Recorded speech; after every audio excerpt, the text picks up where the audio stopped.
¿Cómo están? Mi nombre es Ignacio Bocángel y hoy voy a hablar sobre estructuras de datos lineales. Pasemos con una pequeña definición.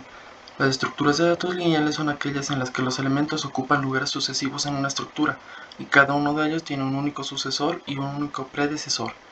Es decir, que los elementos ubicados uno al lado de otro están relacionados de forma lineal.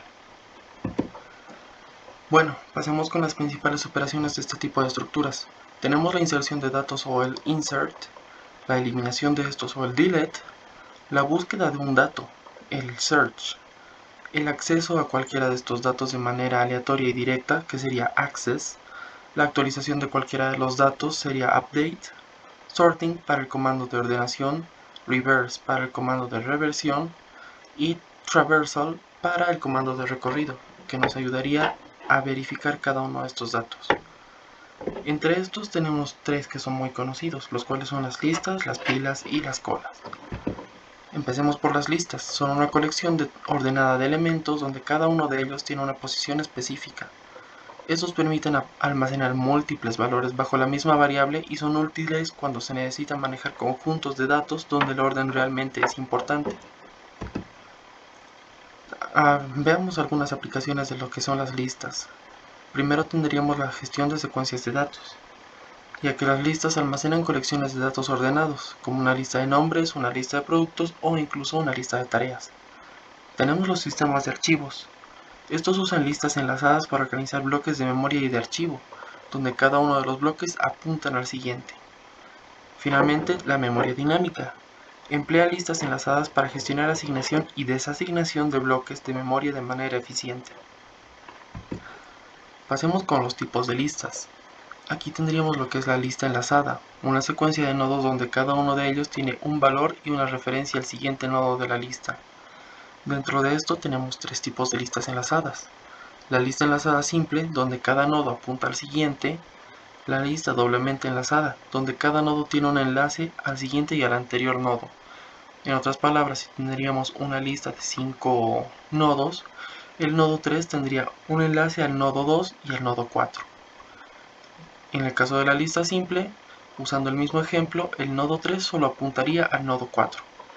Finalmente tenemos la lista circular. El último nodo apunta de vuelta al primero, formando un ciclo. En otras palabras, si tenemos nuevamente esa lista de 5 nodos, el quinto nodo, que es el último, apuntaría nuevamente al nodo número 1, creando el ciclo entre toda esta lista. Luego tenemos las listas estáticas o arreglos, también conocidos como arrays. Estos se implementan en una estructura fija de memoria. En otras palabras, el usuario o el programador tiene que asignar el valor determinado a esta lista. No puede ser menor a lo que tiene que asignar en cuanto a sus datos. Pasemos a las ventajas de las listas. La flexibilidad, ya que permite insertar y eliminar elementos en cualquier posición, no únicamente en los extremos. Su acceso aleatorio. Se puede acceder a cualquier elemento usando un índice. O las listas secuenciales en el caso de los arrays. La capacidad dinámica. En las listas enlazadas la capacidad no es fija y se puede agrandar o achicar dinámicamente según sea necesario. El orden. Los elementos se mantienen en un orden específico, lo que facilita operaciones como las búsquedas y los recorridos entre todos los datos. Veamos las desventajas. El coste de inserción o eliminación de datos. En caso de las listas secuenciales como los arrays, la inserción o eliminación de estos en el medio puede ser costosa, ya que se necesitaría mover varios elementos. Tenemos el uso de la memoria, donde las listas enlazadas utilizan más memoria debido al almacenamiento de punteros adicionales para las referencias de los nodos. Finalmente tenemos el acceso secuencial en las listas, ya que no se puede acceder directamente a un elemento en una lista enlazada. Sí o sí se necesita recorrer la lista con procesos de iteración hasta llegar al elemento deseado. Como siguiente estructura tenemos las pilas. Son una colección de elementos las cuales siguen el principio LIFO o Last In First Out. En otras palabras, el último elemento que ingresa a la lista es el primer elemento en salir de esta. Las aplicaciones de las pilas las podemos ver en lo que son recursión, ya que se usa para almacenar llamadas a funciones recursivas, ya que el comportamiento LIFO encaja con el orden de las llamadas. Las evaluaciones de expresiones. Las pilas son esenciales para este tipo de evaluaciones de expresiones aritméticas de notación postfija y la conversión entre notaciones. Finalmente tendríamos lo que es la navegación de páginas web. Los navegadores utilizan pilas para gestionar la navegación, permitiendo volver a la página anterior. Bueno, veamos las ventajas. La simplicidad. Una estructura muy simple basada en el principio LIFO, que es el último en entrar y el primero en salir.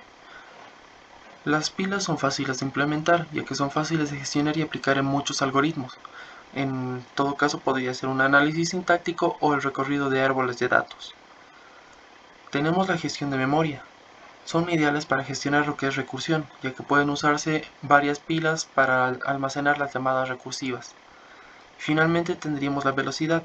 Sus operaciones de inserción y eliminación, o en todo caso push y pop como se conocen normalmente, son bastante rápidas. Siempre ingresan un único elemento, ya que solo ocurren en un extremo de la pila.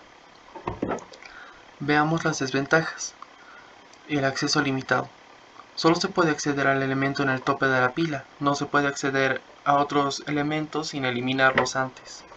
La capacidad fija. Si bien una pila se implementa con un array, su tamaño puede ser limitado.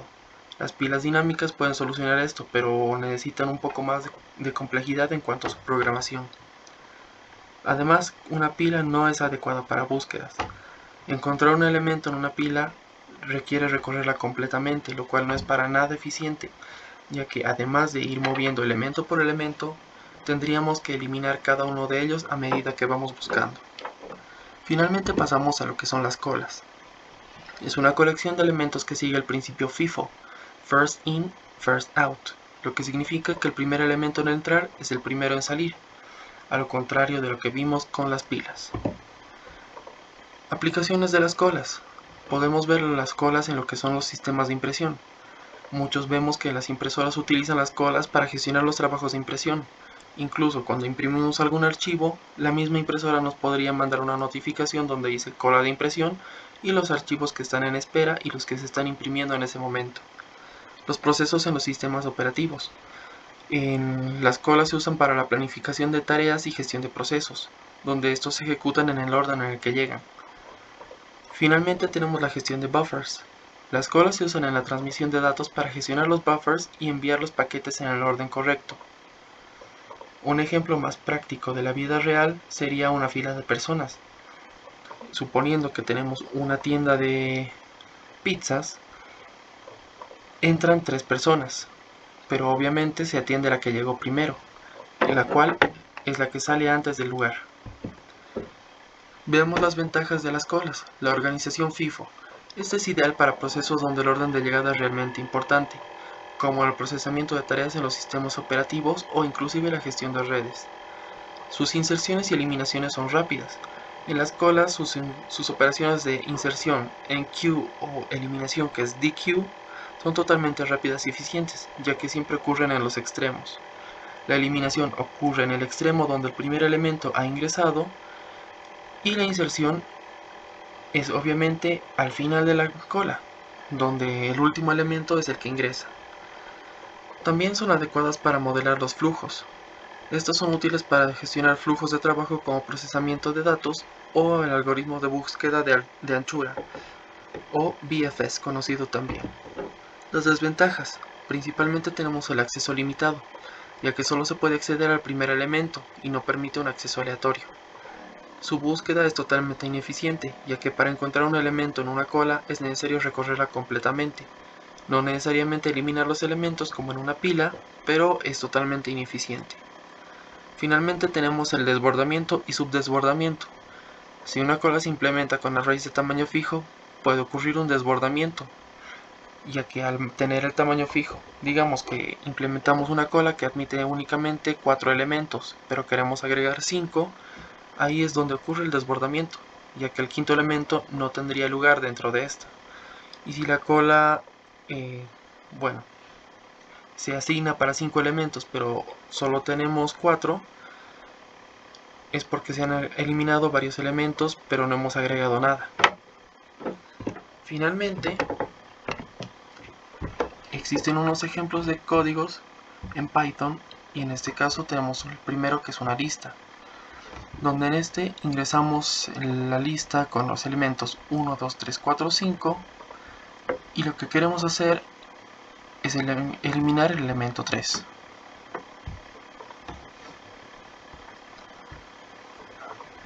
Como se puede ver, aquí puede mostrarnos todos los elementos, pero el elemento 3 ha sido eliminado. A continuación tenemos el ejercicio de una pila, donde asignamos una pila sin tamaño delimitado, y lo que hacemos es agregar mediante los push, o en todo caso append, en Python, los elementos 1, 2 y 3. Finalmente tenemos el comando pop, en el cual no necesitamos agregar un valor, ya que la pila por defecto toma el elemento que está en la cima.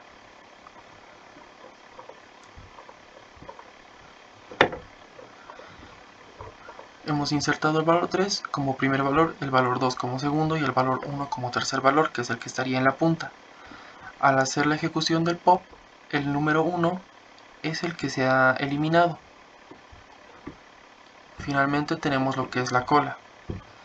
En esta cola, obviamente creamos el dequeue con Python, y lo que hacemos es agregar los elementos nuevamente 1, 2 y 3.